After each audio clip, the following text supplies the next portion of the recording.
Hello and welcome to Mickeyology, where we take Disney a little too seriously. I'm Austin Rathel, and today we're examining the movie that started it all, Snow White and the Seven Dwarfs. Disney's first feature-length animated movie was a retelling of Little Snow White, a story taken from Grimm's fairy tales.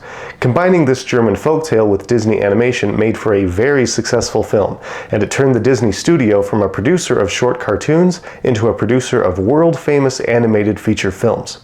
So how faithful is Disney's Snow White to the original story, and is that story worth reading today? Let's find out by comparing Snow White and the Seven Dwarfs with the fairy tale that inspired it.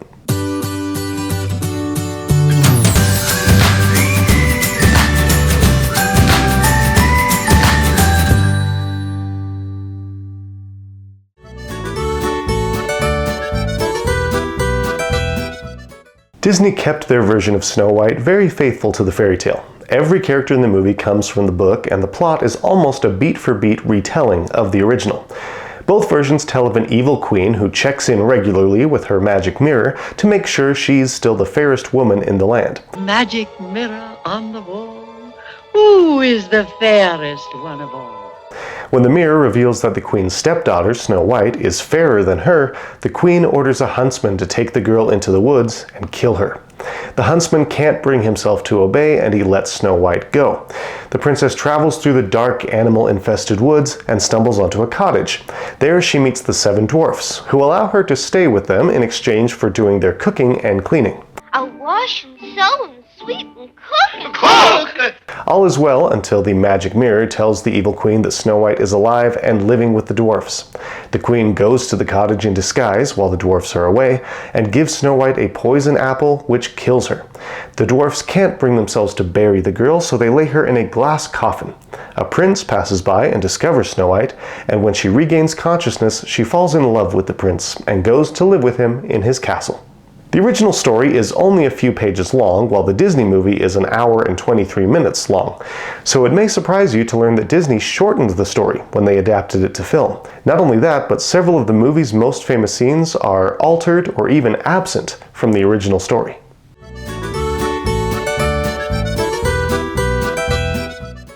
Unlike the movie, the original story opens with Snow White's birth mother, the queen, sewing near her window on a winter day.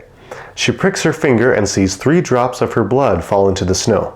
The queen admires the way the red blood looks on the white snow and makes a wish to have a child as white as snow, as red as blood, and as black as the wood in her window frame. She soon bears a daughter with black hair, red cheeks, and white skin, whom she names Snow White. But the queen dies after giving birth. Snow White's father remarries a year later to an evil queen, and it's at this point in the story that the Disney movie begins. In the original, Snow White is very young. In fact, according to the text, Snow White is only 7 years old when she grows more beautiful than the evil queen.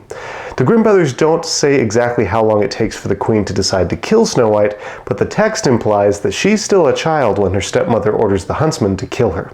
Speaking of which, in the movie, the queen orders the huntsman to prove Snow White is dead by retrieving her heart. That's pretty gruesome, but in the story, the queen tells him to harvest Snow White's lungs and liver, and when the huntsman brings back what the queen assumes are Snow White's organs, the queen eats them. Disney changed the scene in which Snow White finds the dwarf's cottage. In the movie, she befriends a bunch of forest animals and enlists them in cleaning up the cottage. In the original, though, Snow White has no animal friends, and when she enters the cottage, she eats the dwarfs' food, drinks their wine, and lays in their beds. In fact, the story basically turns into Goldilocks and the Three Bears. Snow White struggles to find a bed that she likes, and after trying each one, she decides the 7th is just right. When the dwarfs come home, they discover their things are out of place, and like the Three Bears, they say things like, "Who has been sitting in my chair?" and "Who has been eating from my plate?" and "Who has been drinking from my mug?" Then they discover Snow White sleeping in the 7th bed, and rather than wake her, the 7th dwarf spends the night sharing a bed with each of the other 6, changing beds every hour. The dwarfs are unnamed in the fairy tale, but Disney gave them names. And you must be... Happy, ma'am. That's me. And this is Dopey. He don't talk none. Disney also gave them a little more to do by creating scenes like the washing up sequence and the silly song dance. As in the movie, the magic mirror soon snitches to the queen and tells her Snow White is alive and living with the dwarfs. Then the queen decides to kill her. But the famous poison apple scene from the movie plays out quite differently in the book. Disney's evil queen uses magic to disguise herself into an old peddler woman, but the storybook queen uses makeup to disguise herself. Disney's evil queen kills Snow White on the first try, but the queen in the story takes 3 tries to get the job done. First, she comes to the cottage and gives Snow White a bodice that she laces up so tightly that it suffocates her. However, the dwarfs come home, find Snow White, loosen the bodice, and revive her. Then the queen tries again, donning a new disguise and sticking a poisoned comb in Snow White's hair. The comb knocks Snow White unconscious, but the dwarfs come home, find Snow White, remove the comb, and revive her. So the queen tries a third time, donning yet another disguise, and offering Snow White a half-poisoned apple. The queen cuts it in 2 and bites the non-poisoned half to show Snow White it's safe to eat. When Snow White bites into her half, though, she finally dies. The dwarfs return and find Snow White, but they can't revive her this time. They weep over her just like they do in the movie and lay her in the glass coffin. But that famous scene where the prince saves Snow White with true love's kiss doesn't happen. In the fairy tale, Snow White has never met the prince before. The prince just happens to be passing through when he finds a beautiful princess lying in a glass coffin, and he wants to take her home. He offers the dwarfs anything they want in exchange for the glass coffin, saying he can't live without being able to see the beautiful princess. The dwarfs refuse at first, probably because wanting to buy a strange girl's corpse is a major red flag, but after the prince pleads with them, they relent. As the prince's servants carry the coffin away, one of them trips, jostling the coffin and dislodging a piece of the poison apple lodged in Snow White's throat. Snow White awakes and, luckily, falls instantly in love with the strange man who wanted to use her corpse as a creepy art installation. The prince whisks her away to his castle and marries her. The last major change Disney made to the story was the evil queen's death.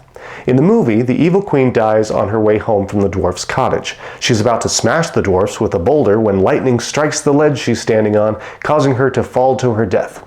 In the story, however, the queen makes it home to the castle, where she lives peacefully, until the magic mirror tells her there's a new queen fairer than herself. Outraged, the evil queen goes to meet her new rival, only to discover that it's Snow White, alive and well. Snow White and her new husband then heat up some iron shoes in burning coals and force the evil queen to put on the red-hot footwear. Not only must the queen wear the shoes, but they force her to dance in them until she finally drops dead. So, happy ending.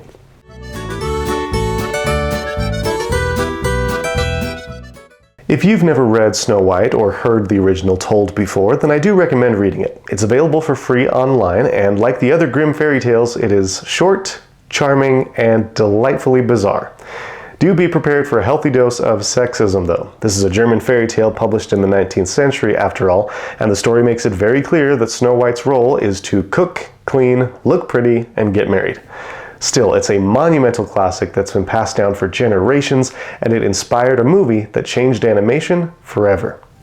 So, there you have it. That is how Disney's Snow White and the Seven Dwarfs compares with the original Grimm fairy tale.